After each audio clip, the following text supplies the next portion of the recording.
particular case, they're telling me that titanium is +4, right? So then I have the thiosulfate ion, which is a -2. So S2O3 -2. Teaching is my primary focus. It always has to be, so until 3 o'clock at least. That's my primary focus. I'm not worried about, what I'm doing with my outside job or, the other stuff that I've got. I think really the biggest piece of that is you have to compartmentalize everything.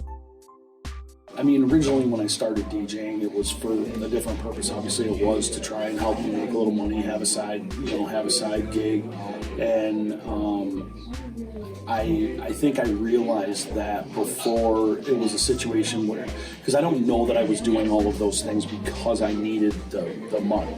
You know what I mean? I was doing it because I enjoyed doing it. But what happened was, and I think this is a bigger picture kind of a thing, I failed to learn how to say no. Originally, especially before I got married, I think that there was a time where I would actually say I was spending too much time here, and I was enjoying what I was doing here, doing the football games and the basketball games and stuff, but what happened was it didn't give me a chance to be able to have that release and that time away. I think that really becomes important, because if you don't give yourself that time, it doesn't matter how much you like your job, it's going to burn you out. Being able to DJ weddings for former students and people later on in life, and to see them in their environment. I just did a couple this summer of former students in the school.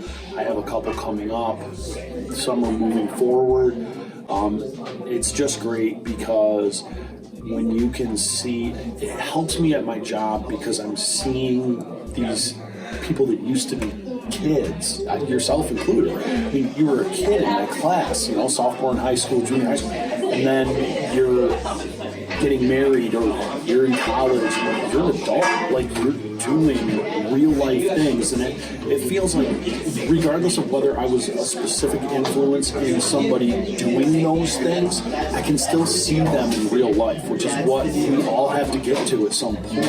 In my opinion, the best example that you can do of how to name polyatomic ions, because they are charges that aren't equal but opposite, and they're not, so obviously they're not +2 - 2, so that means